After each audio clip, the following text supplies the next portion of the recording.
Okay, so welcome back to the show, everyone. Today I'm getting something off of my chest that I've been thinking about for a while.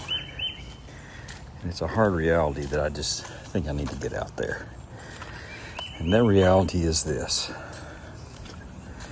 I'm a concert attender snob. Yeah, I said it. And let me tell you what I mean by that. Growing up, I spent a lot of time in the back rooms, the backstage green rooms, tour buses, the vans. And I've been a musician, a singer, a support person for radio concerts, business manager, and so forth. And that world becomes pretty normal for you very quickly.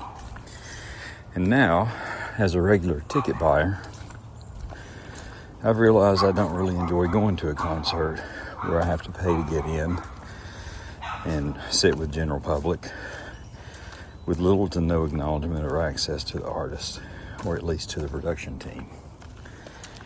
It sounds terrible when I say it out loud, but it's the truth. A big part of this stems from how I was conditioned as a musician. You know, whether we were headliners or openers, we were always given special privileges. We got access to places the general public couldn't go. Backstage, side stage, sound check, you name it. And once you've lived that, it's hard to go back to being just another face in the crowd.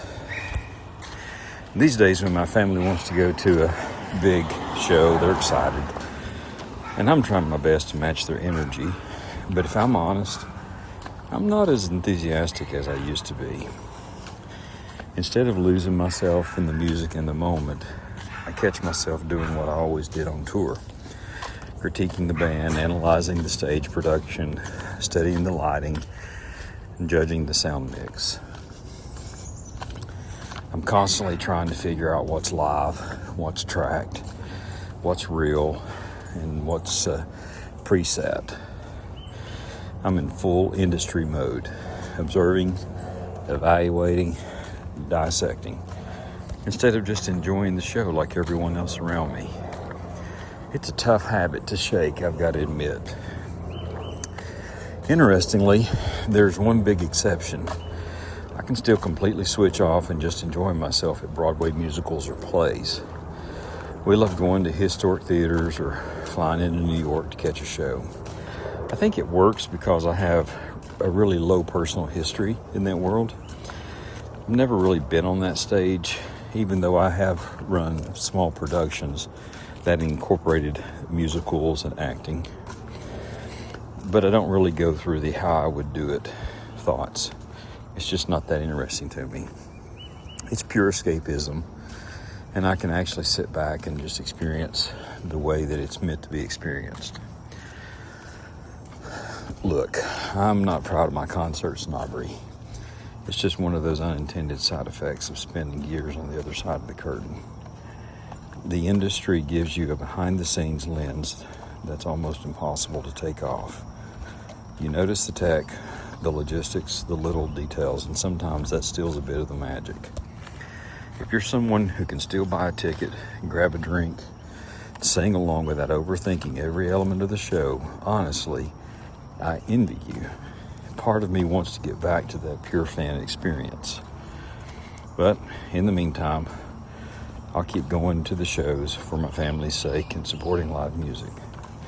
But I'll probably always be that person in the crowd, quietly evaluating the monitor mix. So what about you? Are you able to fully switch off and enjoy concerts as a pure fan?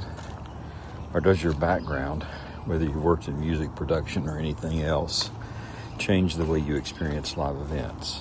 I'd love to hear your stories. Drop them in the comments, send a voice note, or tag us on social. Maybe your perspective will help this recovering concert snob enjoy the next show a little more. Well, thanks for listening today. If you've enjoyed this episode, please subscribe, leave a review, share it with someone who's also a little too analytical at concerts. Until next time, stay curious, stay in tune, and I'll catch you backstage, or at least in the cheap seats.